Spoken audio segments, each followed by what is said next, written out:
ಅದಕ್ಕೆ ಕ್ರಮ ತಗೊಳ್ತಾರೆ ಖಂಡಿತವಾಗಿ. ಬಹಳ ಗಂಭೀರವಾಗಿ ಇದನ್ನ ಪರಿಗಣಿಸಬೇಕಾಗ್ತದೆ. ಇಂಥ ಘಟನೆಗಳು ಮುಂದೆ ಆಗಬಾರ್ದಲ್ವಾ? ಇವತ್ತು ರಮ್ಯಾ ಅವರಿಗಾಗಿರ್ಬೋದು ಅಥವಾ ಬೇರೆಯವರಿಗೆ ನಾಳೆ ಆಗಬಹುದು.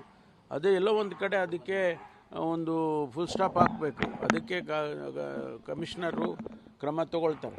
ಅಧಿಕಾರಿಗಳಿಗೆ ಸೂಚನೆ ಕೊಟ್ಟಿದ್ದಾರೆ ಸರ್? ನಾನೇನು ಕೊಟ್ಟಿಲ್ಲ, ಅವರು ಕಮಿಷನರ್ ಕೊಡ್ತಾರೆ. ಮಹಿಳಾ ಆಯೋಗದವರು ಕೂಡ ಪತ್ರ ಬರೆದಿದ್ದಾರೆ ಸರ್. ನಾನು ಅದನ್ನೆಲ್ಲ ಪರಿಗಣಿಸಿ ಪತ್ರ ಬರೆದಿರೋದಕ್ಕೆ ಉತ್ತರ ಕೊಡ್ತಾರೆ. ಕಮಿಷನರು ಕ್ರಮ ತಗೊಳ್ಳೋದಕ್ಕೆ ಯಾರು ಸಂಬಂಧಪಟ್ಟ ಅಧಿಕಾರಿಗಳಿದ್ದಾರೆ ಅವ್ರಿಗೆ ಸೂಚನೆ ಕೊಡ್ತಾರೆ. ನಾನು ಕೂಡ ಅವ್ರಿಗೆ ಸೂಚನೆ ಕೊಡ್ತೇನೆ. ಇಂಥದ್ದೆಲ್ಲ ನಡೀಬಾರ್ದು. ಹಾಗೆ ಸರ್ 4 ಜನ ಅಂದ್ರೆ ಆರ್ಸಿಬಿ ದಯಾನಂದ್ ಸೇರಿದಂತೆ ಒಂದಿಷ್ಟು ಜನನ ಸಸ್ಪೆನ್ಷನ್ ಅನ್ನು ರಿವೋಕ್ ಮಾಡಿದ್ದಾರೆ. ಕ್ಯಾಬಿನೆಟ್ನಲ್ಲಿ ವರದಿಯ ಬಗ್ಗೆ ಚರ್ಚೆ ಆಗಿದೆ.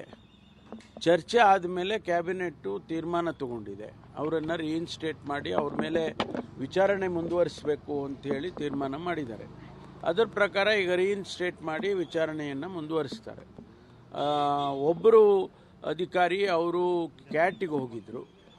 ಅವರು ಆ ಕ್ಯಾಟಿಗೆ ಹೋಗಿರೋ ಕಾರಣಕ್ಕಾಗಿ ಅವರಿಗೆ ಈ ಅವಕಾಶ ಸಿಕ್ಕಿಲ್ಲ. ಒಂದು ವೇಳೆ ಕ್ಯಾಟ್ನಲ್ಲಿ ತೀರ್ಮಾನ ಆದರೆ ಬೇರೆಯವ್ರ ರೀತಿಯಲ್ಲೇ ನೀವು ಇವ್ರನ್ನೂ ರೀಇನ್ಸ್ಟೇಟ್ ಮಾಡಿ ಅಂತ ಏನಾದರೂ ಡೈರೆಕ್ಷನ್ಸ್ ಕೊಟ್ಟರೆ ಅಥವಾ ಬೇರೆ ಏನು ಡೈರೆಕ್ಷನ್ ಕೊಡ್ತಾರೋ ಅದನ್ನು ನಾವು ಪರಿಗಣಿಸ್ತೇವೆ. ಏನಿಲ್ಲ, ನಾವೇ ತೀರ್ಮಾನ ಮಾಡಿರೋದಲ್ಲ. ಹಿನ್ನಡೆ ಹೆಂಗಾಗುತ್ತೆ?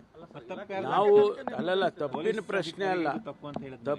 ಪ್ರಶ್ನೆ ಅಲ್ಲ. Suspension is A administrative decision. ಅದನ್ನು ರಿವೋಕ್ ಮಾಡಿದ್ದಾರೆ.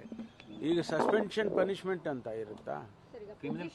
ಪ್ರೊಸೀಡರ್ ಅದು ಮುಂದುವರಿಯುತ್ತೆ. ಈಗ ತನಿಖೆ ಮುಂದುವರೆದಿದೆಯಲ್ಲ, ತನಿಖೆನಲ್ಲಿ ಏನು ಬರುತ್ತೆ ನೋಡೋಣ. ಡಿಪಾರ್ಟ್ಮೆಂಟಲ್ಲಿ ಎನ್ಕ್ವೈರಿ ಮಾಡ್ತಾರೆ.